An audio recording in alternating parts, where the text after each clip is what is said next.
আসসালামু আলাইকুম। চ্যানেল এই সংবাদে সবাইকে আমন্ত্রণ জানাচ্ছি। আমি সোহেল ফাইসাল। আর বিস্তারিত সংবাদের শুরুতে জানিয়ে দিচ্ছি ফ্রেশ আটা ময়দা সুজি সংবাদ শিরোনামগুলো। সংসদ নির্বাচন পরিচালনায় কমিটি করেছে বিএনপি। ৪১ সদস্যের কমিটির চেয়ারম্যান নজরুল ইসলাম খান ও সদস্য সচিব রুহুল কবির রিজভী। সাবেক প্রধানমন্ত্রী বেগম খালেদা জিয়ার কবরে সর্বস্তরের মানুষের শ্রদ্ধা, তার দেখানো পথে গণতন্ত্র চর্চায় সোচ্চার থাকবে দেশবাসী, বললেন মির্জা ফখরুল। সরকার একটি ভালো নির্বাচন উপহার দিতে পারবে, জানালেন প্রেস সচিব। নির্দিষ্ট তারিখে নির্বাচন আয়োজনে সর্বোচ্চ নজরদারি।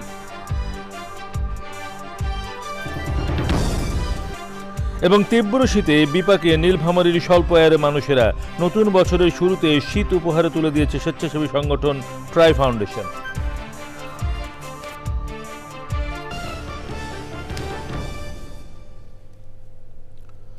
প্রিয় দর্শক, সংবাদ শিরোনামগুলো জানাচ্ছিলাম। এখনকার এই সংবাদ আয়োজন একই সঙ্গে চ্যানেলের ইউটিউব চ্যানেলে এবং চ্যানেলের ওটিটি প্ল্যাটফর্ম আইস্ক্রিনে লাইভ স্ট্রিম হচ্ছে। যাচ্ছি বিস্তারিত সংবাদে। ত্রয়োদশ জাতীয় সংসদ নির্বাচন পরিচালনার জন্য ৪১ সদস্যের নির্বাচন পরিচালনা কমিটি গঠন করেছে বাংলাদেশ জাতীয়তাবাদী দল বিএনপি। দলটির স্থায়ী কমিটির সদস্য নজরুল ইসলাম খানকে চেয়ারম্যান ও সিনিয়র যুগ্ম মহাসচিব অ্যাডভোকেট রুহুল কবির রিজভীকে সদস্য সচিব করা হয়েছে। কমিটিতে ভাইস চেয়ারম্যান হিসেবে রয়েছেন স্থায়ী কমিটির সদস্য বেগম সালিমা রহমান ও ভাইস চেয়ারম্যান শামসুজ্জামান দুদু। প্রধান সমন্বয়কের দায়িত্ব পালন করবেন মোহাম্মদ ইসমাইল জবিউল্লাহ।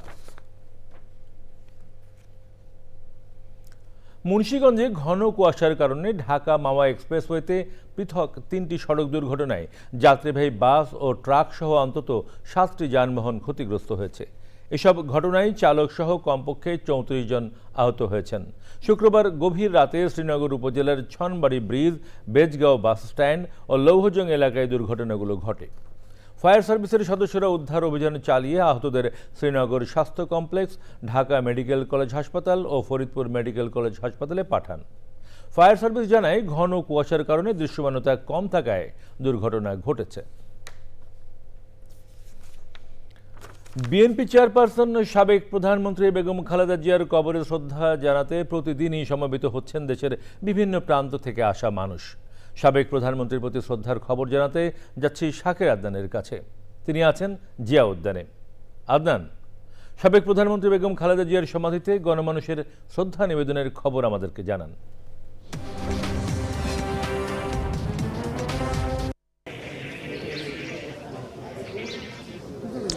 সোহেল ফয়সাল, ধন্যবাদ। আপনারা জানেন যে বিএনপি চেয়ারপারসন এবং ৩ বারের সাবেক প্রধানমন্ত্রী প্রয়াত বেগম খালেদা জিয়ার প্রতি শ্রদ্ধা জানাতে এই যে তার যে শহীদ রাষ্ট্রপতি, তার যে স্বামী শহীদ রাষ্ট্রপতি জিয়াউর রহমানের কবরে কিন্তু প্রতিদিনই দেশের বিভিন্ন প্রান্ত থেকে, শুধু ঢাকা না, ঢাকার আশপাশ থেকে বহু দূর দূরান্ত থেকে মানুষজন তাকে শ্রদ্ধা জানাতে আসছেন।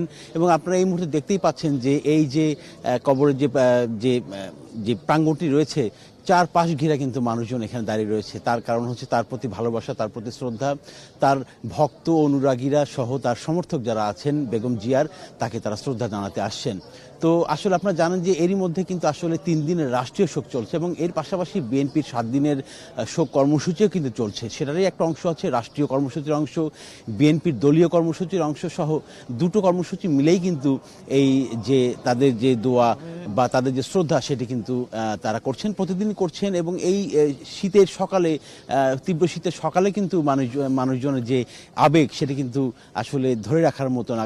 তারা কিন্তু এখানে এসে উপস্থিত হয়েছেন এবং এখন দেখতে পাচ্ছেন যে তার জন্য দোয়া মোনাজাত করা হচ্ছে, তার রুহের মাগফিরাত কামনায়। আপনারা জানেন যে বিএনপি চেয়ারপারসন এই বাংলাদেশের এই প্রথম নারী প্রধানমন্ত্রী। এটি কিন্তু আসলে একটি বিরল ঘটনা এবং এশিয়ার মধ্যে তিনি কিন্তু দ্বিতীয় নারী প্রধানমন্ত্রী হিসেবে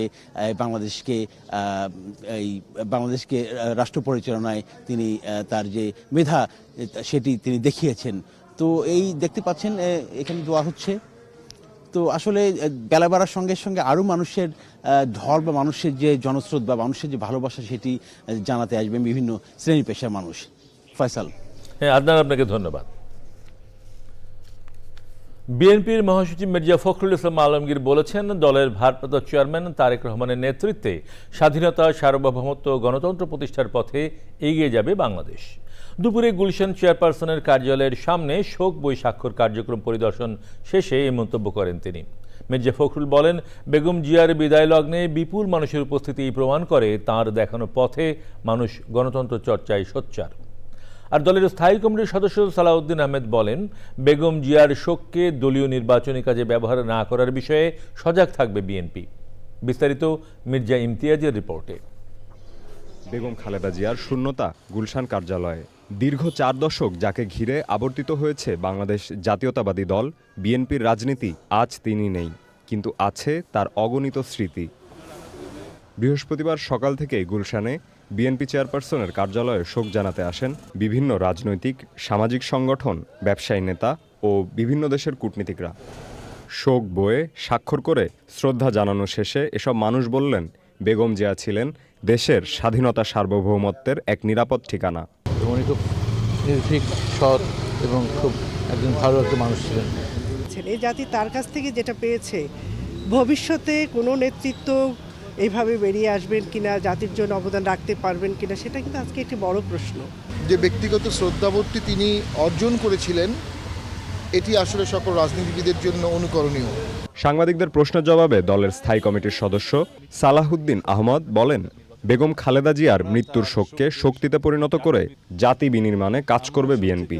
আমরা আমাদের সীমিত সাধ্য, অর্থনৈতিক সাধ্যের মধ্যে আমরা সবাইকে ঐক্যবদ্ধ করে এই জাতিকে এগিয়ে নিয়ে যেতে হবে, এটাই আমাদের দায়িত্ব। আমরা সত্যিকার অর্থে দেশনেত্রী বেগম খালেদা জিয়ার শোককে শক্তিতে পরিণত করতে চাই, কিন্তু এটা দলীয় ভিত্তিতে নির্বাচনের কাজে আমরা ব্যবহার করার মতো এত সংকীর্ণ আমরা নই। আমরা তার শোককে, শক্তিকে জাতি বিনির্মাণের জন্য ব্যবহার করতে চাই।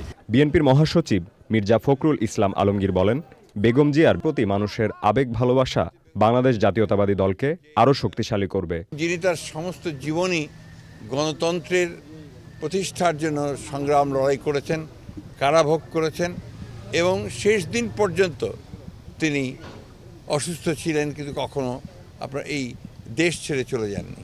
আগামী নির্বাচনকে সুষ্ঠু, অবাধ, নিরপেক্ষ করে এই দেশের পক্ষেই যে শক্তি আছে বাংলাদেশ জাতীয়তাবাদী দল, সেইটাকে তারা বিজয়ী করবে। তারা বলছেন, বিএনপি চেয়ারপারসনের মৃত্যুর পর জাতির প্রতি দলের যে দায়িত্ব পড়েছে তা পালন করাই এখন বড় চ্যালেঞ্জ।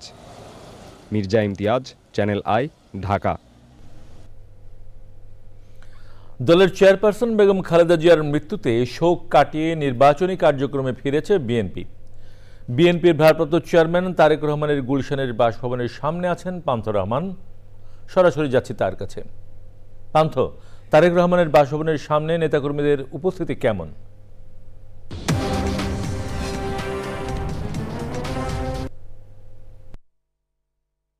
আপনি জানেন যে এটা খুবই শীতের সকাল এবং আজকে এখনও আমরা যেখানে দাঁড়ানো 196 নম্বর যে বাড়িটি, ঠিক সামনে তারেক রহমানের ঢাকায় আসার পর থেকে যে বাড়িটিতে তিনি আসলে থাকছেন, এবং সেই বাড়িটি আপনি যে প্রশ্নটি করেছেন সেই প্রশ্নটির উত্তর যদি সরাসরি বলি তাহলে নেতাকর্মীরা আসলে এখনও আসতে শুরু করেনি, কারণ এখন শীতের সকালে নিশ্চিত করেই এত সকালে তিনি কোনো রাজনৈতিক কর্মকাণ্ডে অংশ নেবেন না।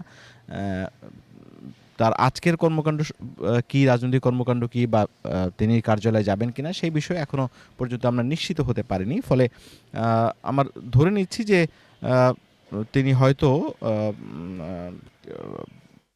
সকাল শুরু হওয়ার পর তার নেতাকর্মীদের সঙ্গে যোগাযোগ সাপেক্ষে সম্ভবত পাশের কোনো মসজিদে জুম্মা নামাজ পড়তে যাবেন। এটি তার এইখানে যারা নিরাপত্তা কর্মী তাদের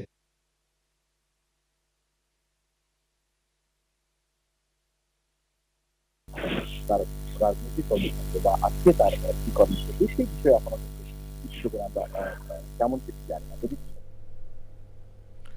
পান্থ, আপনাকে ধন্যবাদ। নির্বাচন পরবর্তী রাষ্ট্র গঠন ও জাতীয় ঐক্যের লক্ষ্যে নতুন রাজনৈতিক সমীকরণের ইঙ্গিত দিয়েছেন বাংলাদেশ জামায়াতে ইসলামের আমির ডাক্তার শফিকুর রহমান। বিএনপির ভারপ্রাপ্ত চেয়ারম্যান তারেক রহমানের সঙ্গে বৈঠক শেষে তিনি আগামী 5 বছরের জন্য দেশে গঠনের বৃহত্তর ঐক্যের বার্তা দেন। বৃহস্পতিবার সন্ধ্যায় রাজধানীর গুলশানে বিএনপি চেয়ারপারসনের রাজনৈতিক কার্যালয়ে তারেক রহমানের সঙ্গে বৈঠকে মিলিত হন জামায়াতের আমির ডাক্তার শফিকুর রহমান। বৈঠক শেষে সাংবাদিকদের সঙ্গে আলাপকালে তিনি এ বিষয়ে কথা বলেন।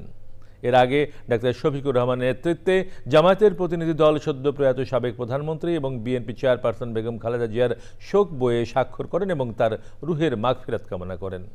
এর আগে বিভিন্ন দেশের রাষ্ট্রদূতরা শোক বইতে স্বাক্ষর করেন।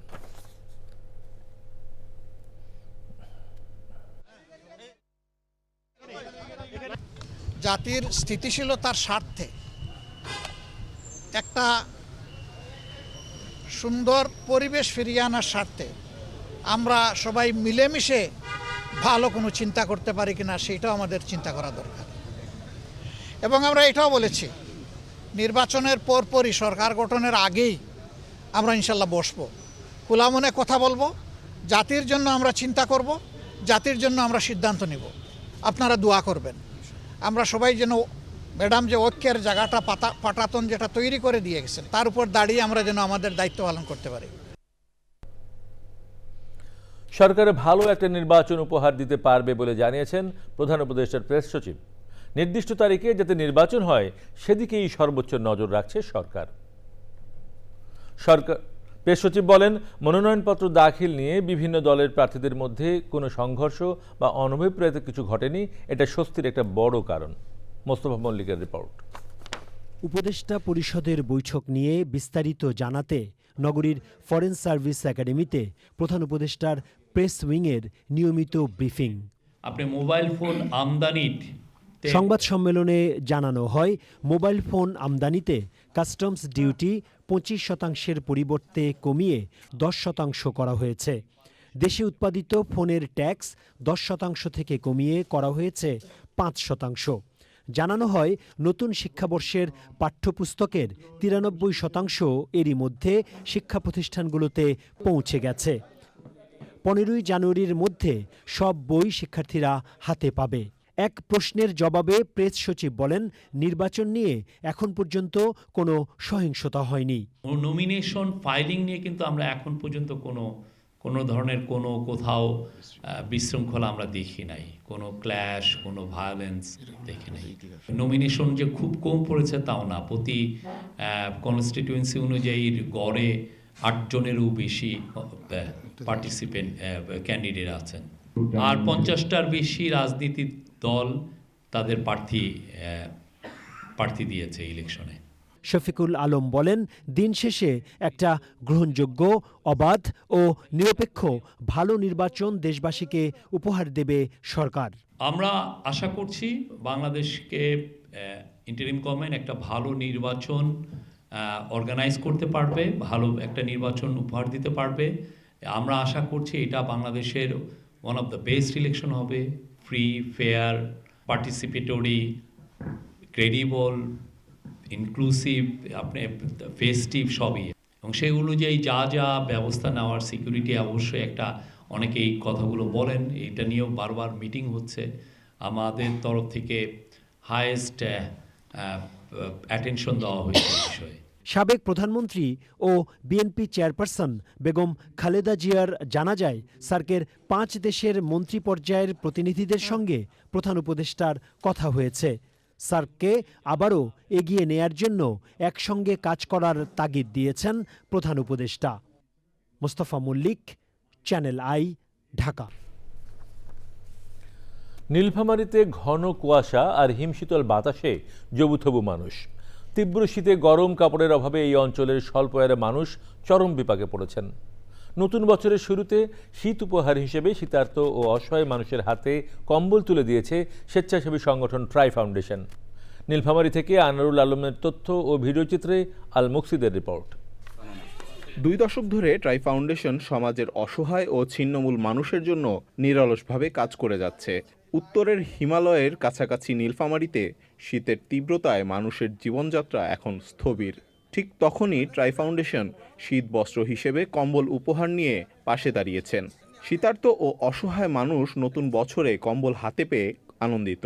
ট্রাই ফাউন্ডেশন থাকিয়া আমরা একটা কম্বল পাচ্ছি, কম্বলটা পেয়ে আমরা খুব আরাম পাচ্ছি। শীতের কারণে কাজকাম করি পাচ্ছি না, ঠান্ডা শীত। আমরা শীতে যে কম্বলগুলো পাচ্ছি ট্রাই ফাউন্ডেশন থেকে দিচ্ছে, তাকে ধন্যবাদ। শীতবস্ত্র বিতরণ করেছে আমাদের মাদ্রাসার পক্ষ থেকে, তাদেরকে কৃতজ্ঞতা জানাই। ঠান্ডাতেই আমি কাবু হয়ে গেছি, এই কম্বলটা দিয়ে আমার একটু আমি উপকার পাবো। প্রতি বছর এসব শীতার্ত মানুষের পাশে দাঁড়ানোর সাহসিকতার জন্য ট্রাই ফাউন্ডেশনকে অভিনন্দন জানিয়েছে বিভিন্ন শ্রেণী পেশার মানুষ। ট্রাই ফাউন্ডেশন ঢাকাকে আমার বিদ্যালয়ের পক্ষ থেকে এবং শীতার্ত মানুষদের পক্ষ থেকে আমি কৃতজ্ঞতা জ্ঞাপন করছি এবং সেই সাথে আশা করছি যে এরকম যদি আরও কিছু সংস্থা এই শীতার্ত মানুষদের শীত নিবারণে এগিয়ে আসে তাহলে অত্র এলাকার শীতার্ত মানুষজন উপকৃত হবে। এই উপযুক্ত সময়ে ট্রাই ফাউন্ডেশন যে শীতবস্ত্র গরিবদের মাঝে বিতরণ করতেছে, এতে তাদের কষ্ট লাঘব হবে, তারা অনেক খুশি হবে এবং ভালো হবে। সমাজের বিত্তবান মানুষগুলো সহযোগিতার হাত বাড়িয়ে দিলে সুন্দর বাংলাদেশ গড়ে তোলা সম্ভব। উত্তরবঙ্গে শীতের প্রকোপটা আমাদের প্রতি বছরই বেশি থাকে, অতীতের ধারাবাহিকতা এবারও যে কাজটি করলো এটা প্রশংসনীয়। ট্রাই ফাউন্ডেশনকে ধন্যবাদ ও কৃতজ্ঞতা জানাচ্ছি। সরকারি সাহায্যের পাশাপাশি বেসরকারিভাবে এরকম প্রতিষ্ঠানগুলো যদি এগিয়ে আসে তাহলে মানুষের যে অভাবগুলো আছে এবং শীতবস্ত্র সহ অন্যান্য যেই উপকরণগুলো প্রয়োজন সেগুলো সরবরাহ করে খুবই উপকৃত হবে। ট্রাই ফাউন্ডেশনের পাশাপাশি দেশের বিত্তশালীদের এগিয়ে আসার আহ্বান সচেতন মানুষের। আল মুকসিদ, চ্যানেল আই। এবার বিপিএল টি-20 ক্রিকেট প্রসঙ্গ।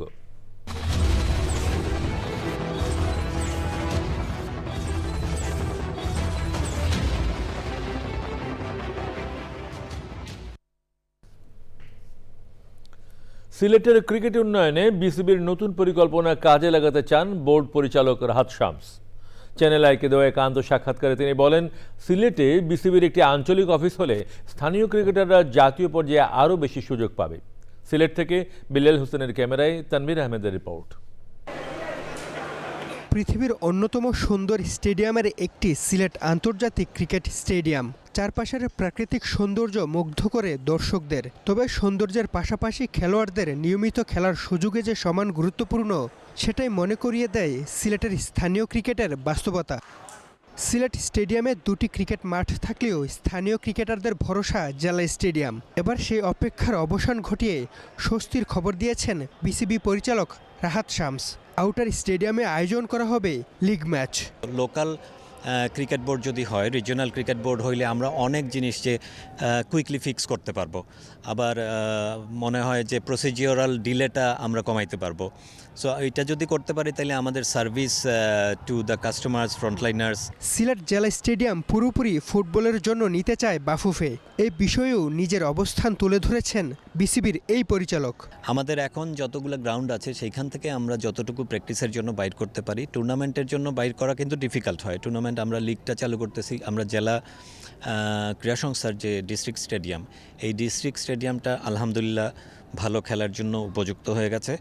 যদিও আমাদের ওইখানে বিল্ডিংগুলোর যে ইনফ্রাস্ট্রাকচার বা ওইখানে আমাদের সেনাবাহিনীর ওনারা আছেন, সো সেই জন্য এখানে আমাদের স্ট্রাগল হবে। তারপরেও আমরা লিগটা ইনশাল্লাহ এইখানে করব। বিপিএলের শিরোপা লড়াইয়ের দৌড়ে নিজের শহরের দল সিলেট টাইটান্সকে এগিয়ে রাখছেন তিনি। Tanvir Ahmed, channel I, Sylhet. বিপিএলের দ্বাদশ আসরে আজও রয়েছে দুটি ম্যাচ। দিনের প্রথম ম্যাচে মুখোমুখি হবে চট্টগ্রাম রয়্যালস এবং ঢাকা ক্যাপিটালস। ছুটির দিন থাকায় ম্যাচটি নির্ধারিত সময়ের চেয়ে 1 ঘন্টা পিছিয়ে শুরু হবে দুপুর 2টায়। দুদলই সমান একটি করে ম্যাচ জিতেছে, আর সব শেষ ম্যাচে দুদলই জয় বঞ্চিত। 2 পয়েন্ট নিয়ে টেবিলের শেষ দিকে রয়েছে তারা। বিসিবির দায়িত্বে থাকা চট্টগ্রাম খেলোয়াড় সংকট কাটিয়ে উঠতে পারেনি এখনও। ওদিকে জয়ে ফিরতে মরিয়া মিঠুন, মমিনুল, সাইফুদ্দিনের ঢাকা। ওদিকে একই ভেন্যু সিলেট আন্তর্জাতিক স্টেডিয়ামে দিনের দ্বিতীয় ম্যাচে সন্ধ্যা 7টায় স্বাগতিক সিলেট টাইটান্স লড়বে রংপুর রাইডার্সের সঙ্গে। হার দিয়ে আসর শুরুর পরও 2 ম্যাচেই জয় পেয়েছে মেহেদী মিরাজের সিলেট টাইটান্স। এবারে নিটল টাটা কৃষি সংবাদ।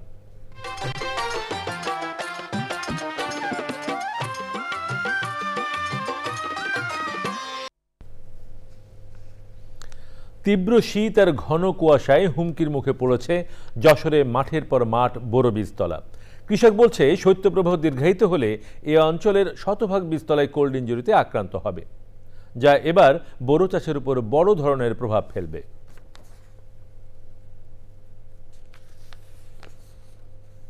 এবারে প্রকৃতি সংবাদ।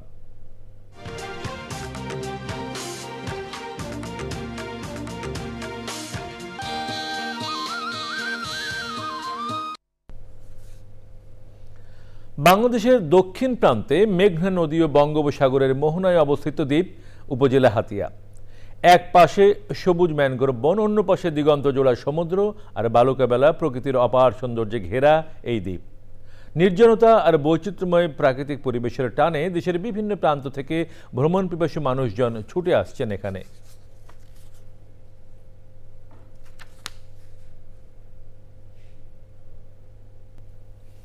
এরই সাথে শেষ করছি এখনকার সংবাদ। সবশেষে ফ্রেশ আটা ময়দা সুজি সংবাদ শিরোনামগুলো জানিয়ে দিচ্ছি আরও একবার। সংসদ নির্বাচন পরিচালনায় কমিটি করেছে বিএনপি। ৪১ সদস্যের কমিটির চেয়ারম্যান নজরুল ইসলাম খান ও সদস্য সচিব রুহুল কবির রিজভী। সাবেক প্রধানমন্ত্রী বেগম খালেদা জিয়ার কবরে সর্বস্তরের মানুষের শ্রদ্ধা, তাঁর দেখানো পথে গণতন্ত্র চর্চায় সোচ্চার থাকবে দেশবাসী, বললেন মির্জা ফখরুল। সরকার একটি ভালো নির্বাচন উপহার দিতে পারবে, জানালেন প্রেস সচিব। নির্দিষ্ট তারিখে নির্বাচন আয়োজনে সর্বোচ্চ নজরদারি।